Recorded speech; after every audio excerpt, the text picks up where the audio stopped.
Hi, this is Chris from Canopy Stars. Welcome to A Life More Wild. This episode is about challenge, and both our guests have faced and taken on their very own. In a while, we'll be talking to Lisa Shaw, who is raising awareness for Young Minds UK by swimming 860 kilometres around all the Balearic Islands. But first, we're off to the Lake District to walk with Russ Moorhouse. After mental health struggles of his own, a somewhat dramatic day in the office and a lot of thinking time, Russ made a big decision. A keen wild camper, he decided to spend a night on every single one of the 214 Wainwright Fells. There's something lovely about being high up on a mountain, looking down on everywhere and the view below you. Sometimes with cloud inversions, so I was there above the clouds, so the top of the mountain stuck up like little islands in a sea of clouds. There's just me and my tent, and the rest of the world was hidden in the cloud, probably thinking it was a rainy day. But on the top it was lovely sunshine and really nice. What followed was a year of high winds, snowy awakenings, and, he's pretty sure, more sunrises than hot dinners.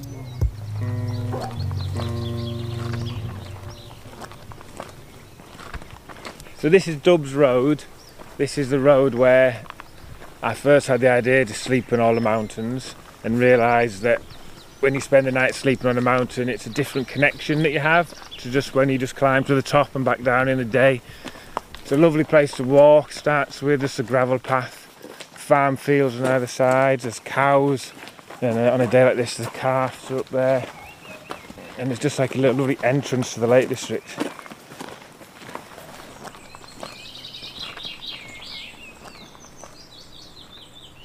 At the moment it's just a beautiful sunny day, long grass and bracken either side, and stone walls, beautiful stone walls that have been here for over 200 years in the Lake District. Just in the distance you can see the start of a mountain range. That's Wands Fell, so I've slept on the highest point of that.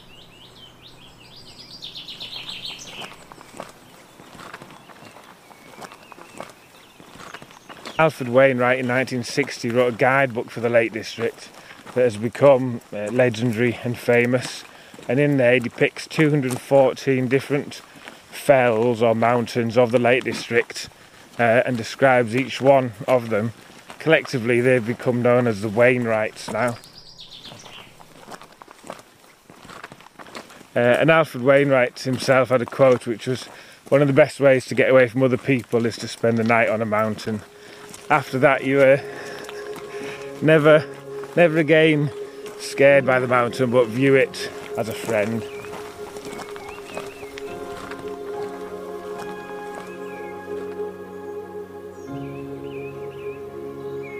After the COVID lockdown, starting in March 2021, for the 12 months from that point, I slept on all 214 of the Wainwright Mountains in the Lake District. The rules I had for the challenge were, first of all, I had to climb to the top of the mountain, and the second rule was I had to sleep on it, so as near to the top as possible, but it wasn't always on the top. Some of the mountains had like special places to sleep, such as a cave that had been slept in by Stone Age axemen, or there was a ledge on Balearic above a 100-foot drop. I had to tie myself on with a rope, which is a very exposed bivvy camp, but great fun, exhilarating. It took a year. If somebody comes along to do it next time, it will take them a year. It's spread over the seasons equally. If I made it easier for myself by doing all the camps in the summer, I would have missed out on some really good winter ones. And in winter I went days without seeing anybody, so the lake isn't a busy place. As some of the tourist hotspots in the little villages are in summer, but majority of the time it is very wild, still very wild on the mountain tops, which is what I was looking for, you know, there's still wilderness to be had.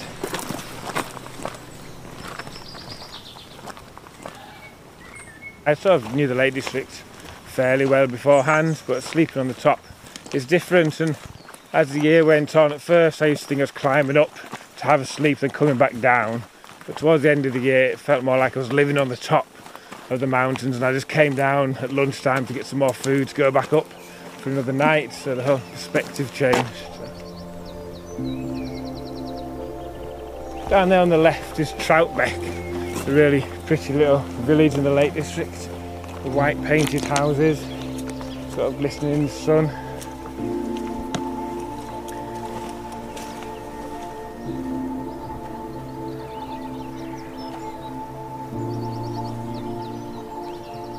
My story is I'd been diagnosed with EUPD, which is emotionally unstable personality disorder. It's a type of bipolar. But in layman's terms, it means you're more like the Hulk. So, like I am today, 99% of the time, I'm enjoying myself in the sunshine, and then this other 1%, things get too much for you, and you just lose it and become all angry, and you start breaking things that surround you, chucking things out. You know, it's like a bomb going off. And obviously it's not nice for me, it's not nice for the people you're with either. And it can just be caused by various different, it's hard, there's no known cure, there's no known cause either. I mean, I used to work in the bank, and it was a sales job in the bank. And one incident where I was just getting pecked about something that was trivial. And I just snapped. I mean, this is part of the mental instability that I had. There's no warning sign, I don't know I'm going to do it. So the first thing I did was pick up my laptop and smashed it down, and it broke, and then you're into it, aren't you? So I picked it up again, smashed it again, and a third time smashed it again. And then I got up and I kicked the filing cabinet so hard I put a huge dent in it, and it could never be opened again because it was buckled. And I slammed out the door, and I'm storming out the building, and then I set the fire alarm off as I'm storming out, just out of anger. And then everyone has to get up and walk out the building with me, which is even worse. So then I'm walking out the building, and everyone else is coming out with me. Went back, it lasted 2 more years in the job. It didn't get any better. And when I decided to sleep in the mountains, it was just about getting to the start. I just wanted to get to the beginning, do one night or a week, see how it goes. And it was the best year of my life, the experience, just loved it so much.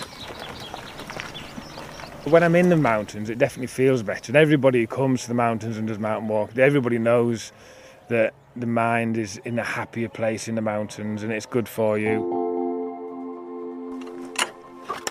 So we're just going to go through this gate now and carry on. And we're just going to keep going till we're around the corner, and then the whole view will open up. You'll see a lot of the bigger mountains in this area. The hardest was in winter, and the storms were coming. I camped through February, and there's 7 storms of February, and the weather was just very harsh. So I was camping on Bessie Boots one day, which is in much loved fell, and it was 50-mile-an-hour winds and snow on the ground, and it was really hard work just getting to the top, and everybody else was running for shelter. And I tried to put the tent up on that one, and the wind was so strong that the pole snapped, and I had to climb out of the tent in my underpants in the middle of the night and fix the broken tent pole with a spare tent peg and a wet hiking sock and tie it down. And then I survived till the morning in that one. So that was a very tough, uncomfortable night. But that was part of the challenge. I wanted to show that the Lake District has everything to offer. You don't have to go to the Himalayas or the Alps to experience extreme weather. We've got it all here if you are prepared to look for it and find it. I saw loads of sunrises. Yeah, and you see them when you wake up early in the morning to see the sunrise from a mountain top. It seems to be different from when you look from your bedroom window, because you're higher than the sun often as it rises, and it appears just like a big red fireball in the sky. Some of the mornings it was really like a translucent, large red glowing object. So not the yellow sun the yellow circle that you think the sun is at most times in the day. You could actually look like a gas giant, this big burning fireball, and you're sitting on the mountain top looking at that, having your breakfast. You just think, wow, you can see a certain real energy about the world. I did a lot of this for mental health, my own, and to raise awareness and to help people feel better. And I think it definitely helps people. There's a connection we have. We're animals, aren't we? And that's where we originally come from. We're not computers yet. We're not upgraded to putting chips in the back of our heads to improve our intelligence, and that's sort of like the primordial essence of what we really are, is a connection that just makes you feel better, you know, put things in perspective, and it makes you realise things that you might worry about when you're, you know, at home isn't something you really worry about when you're sitting on top of the mountain. It just gives you that distance.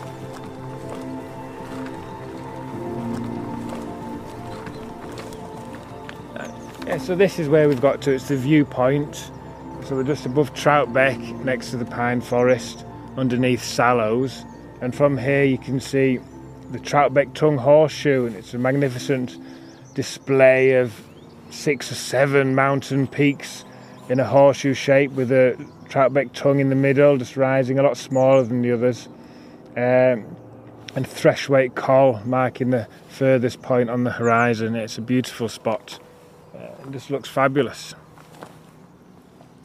Yeah, and whenever I'm here, I just feel relaxed, isn't it? It just feels like the mountains, you're looking at them, you realise they've been there for millions of years, looking just the same. So everything's in perspective, and it makes you feel like timeless. You know, I just really like this feeling of being here in the fresh air and the open. You can hear the birds' song in the background, and a tractor still going away over there. And it's just, yeah, a beautiful spot. Really, really nice. Before I started this year, you know, I thought where the world is in this country, and a lot of people think this, you know, it's a rat race, people say. And I wanted to see if there was a way of having a different life, if there was a way to do something different. And I feel it has changed me, you know, I feel I've got my perspective differently now. I don't need to earn big money. I don't need to earn millions or be rich, because that doesn't really buy you anything. That's only good if you want things that other people make as a bartering system. And the best things I've found in the planet are sort of what's naturally here. So, you know, the mountains, the views, the landscapes. And so for me, I know I can survive very little. And, you know, if I was homeless, which I'm almost homeless, I wouldn't live in a town centre shop doorway. I'd come and live on a mountaintop or something. So, yeah, it has changed me. And I'm not sure where I'm going to go, how or what's going to happen next, other than I'd like to find some more mountains to keep sleeping on and keep that going.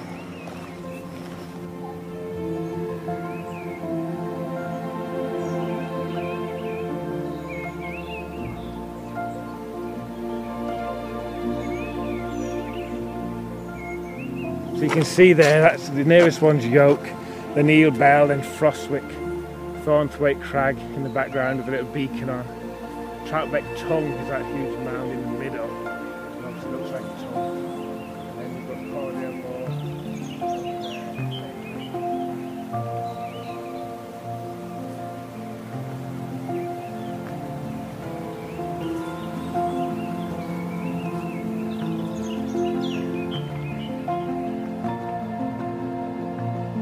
Russ took on his challenge at the highest points he could find, but long-distance swimmer Lisa Shaw spends most of her time at sea level. The calm she finds in the water has helped her through some hard times, including a childhood diagnosis of PTSD. Now she's looking to become the first person to swim around all the Balearic Islands, fundraising for Young Minds UK in the process. It's a total distance of around 860 kilometres and a truly staggering undertaking. Lisa, thank you so much for coming on A Life More Wild. My pleasure. So give us a bit of background, tell us who you are and about this ridiculous challenge you're taking on. So most people will know me mainly for being a movement guide or teacher. And I own a studio called the Movement House, where we work with anyone from off the couch all the way through to athletes, helping them to reach optimal performance to whichever level they're looking to achieve.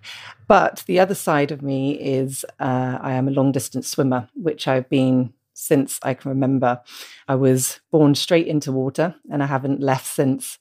And so at the moment, I'm embarking on a challenge to become the first person to swim all 5 of the Balearic Islands, which is situated in the Mediterranean. And it's a total distance of 860 kilometres. And the challenge is to build awareness of children's mental health and specifically PTSD and trauma in children. And I'm swimming for Young Minds UK, which is the leading children's mental health charity. So why the Balearic Islands specifically? So the Balearic Islands I lived in for a huge chunk of my life. Most people have been on some sort of trip to Ibiza in their younger years, and maybe remember it for many different reasons. Or not remember it very much. Or not remember it, yeah. The island itself is extremely beautiful and surrounded by some of the most incredible waters. The challenge is big, and people will say to me, oh my goodness, I can't believe you're embarking on this, and the waters, being in deep water and how wild it must be. But actually, the Mediterranean's quite a tame sea to swim in, and the Balearics don't actually see too much of a change through their kind of tides, and there's not too many currents or rips around the islands. So to be fair, they're probably, in the swimming world, they are probably quite tame when it comes to swimming them.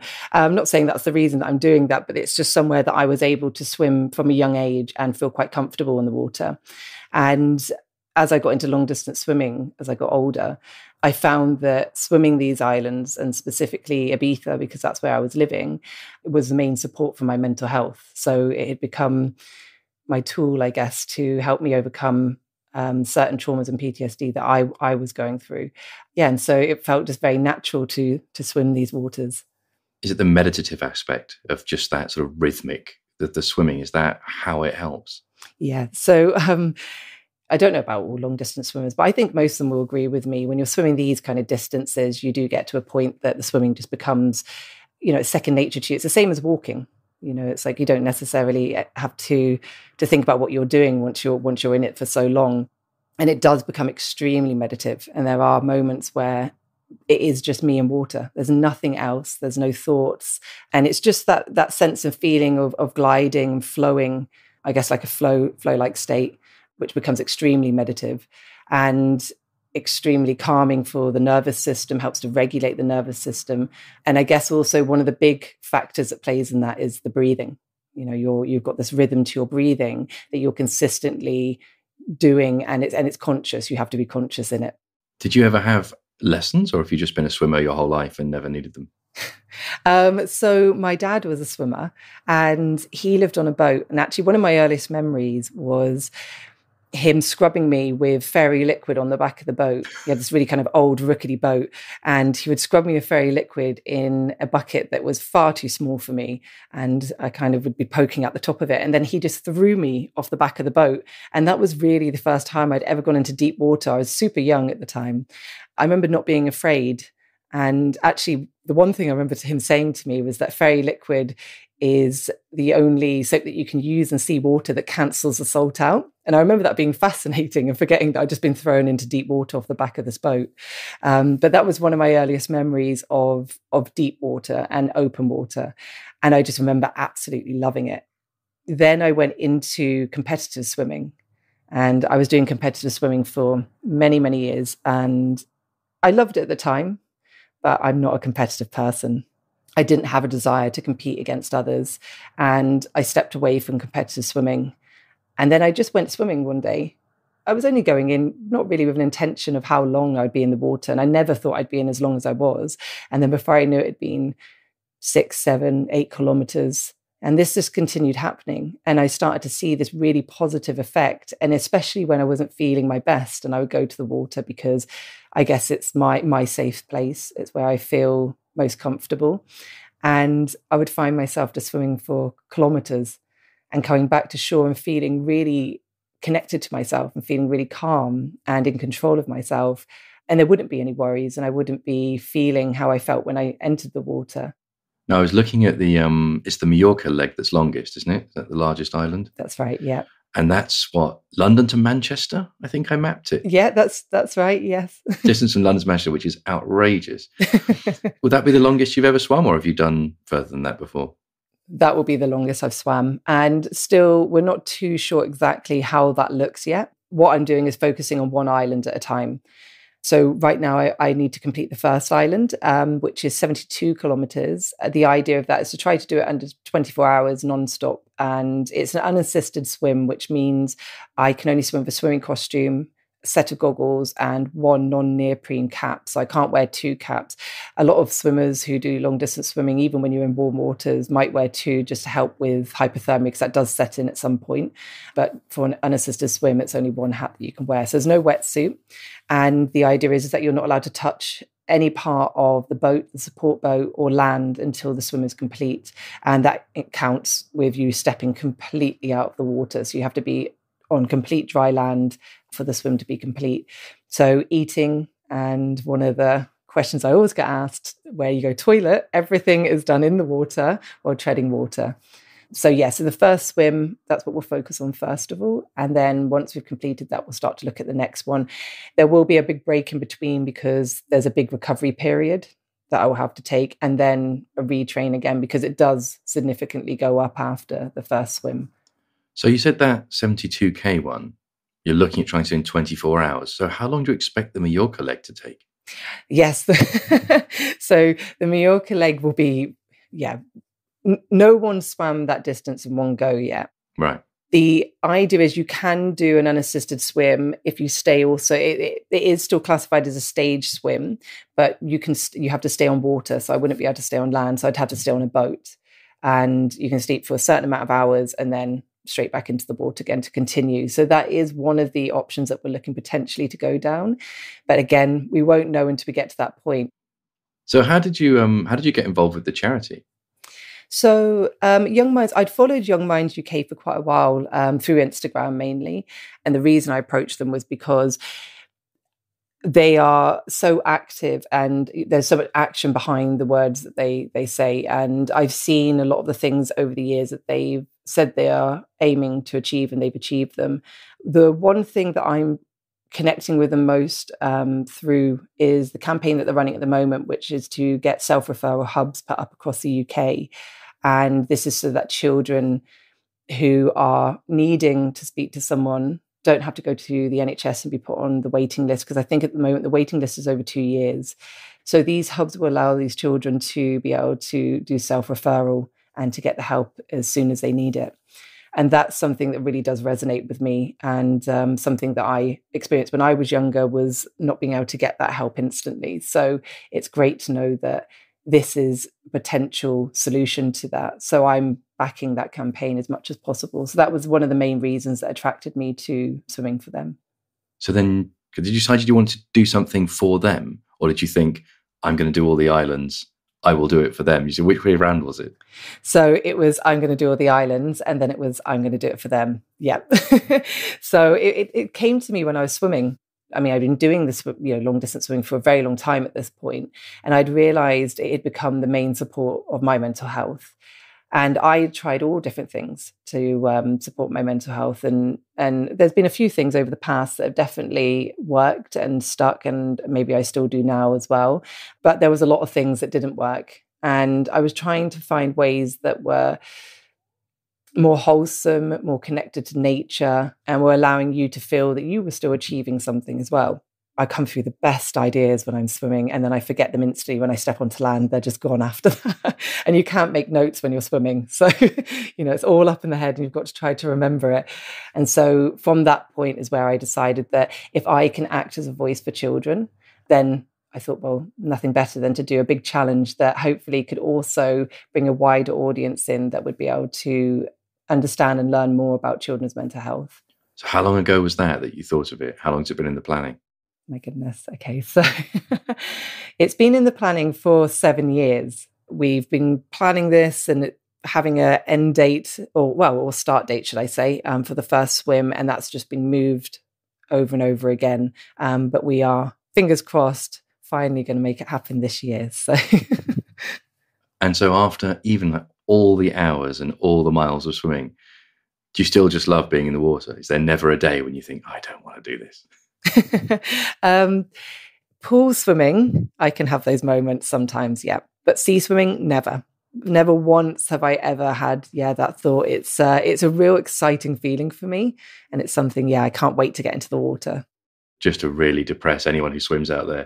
When you're pool swimming for training, how many lengths? Oh, so that can vary. So my training varies between the beginning of the week, I do less hours, and then by the end of the week, I up it. So I can do anything between 6 to 7 hours in a pool. And in 1 hour, I'm swimming roughly about 3.75 kilometers. So just under 4 kilometers an hour I swim at the moment. When I'm in the sea, it's a whole different type of training completely. The pool's more difficult because you're hitting an end point. So you're psychologically, that you're almost in a bit of a counting, whereas in the sea, distances, it doesn't exist, you're just swimming. So I imagine that pool swimming is great, but sea swimming is probably is the first love. So are there particular places, is there a particular time, a moment that sort of captures it for you, the whole feeling of sea swimming? I spent last year actually swimming 4 months in Fuerteventura.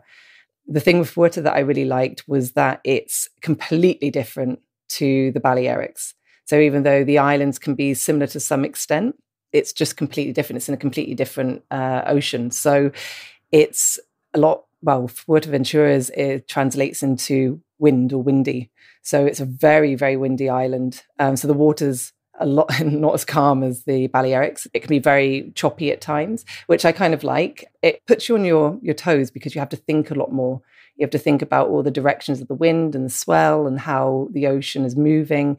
The tides are a lot bigger and you're a lot more exposed. Probably a lot more dangerous as well. It used to be a great white area, so it was known for its great whites there as well. They left after the seals had left, so that's why they were there. They were there eating all the seals, and the seals left at one point, and then the sharks went with them. And they were going to bring the seals back into Lomas Island, which sits just off of Fuerteventura in between Lanzarote and Fuerte. And they decided not to because they knew if they brought them back, the great whites would come back. So there's this element of excitement as well. It is definitely a place where I really don't know what's beneath me. So that kind of opens up a whole different avenue to swimming. And I've swam there where I've seen stingrays, swam with a lot of stingrays there. There's a big school of them that kind of live around one of the harbours. And also the landscape is completely different because it's completely barren and it's a volcanic island. You can see the volcanoes underneath of the water as well. And obviously where the lava would have ran down and then where obviously it would have cooled and formed all these incredible rock formations. So I would say that Fuerteventura is probably, because it is so different to anywhere else that I've swam, I think that's probably one of my most favourite places. And so I'm going to ask the one question I think a lot of people listening to this will be thinking, what about sharks? It's funny, actually. I've been asked that a lot recently.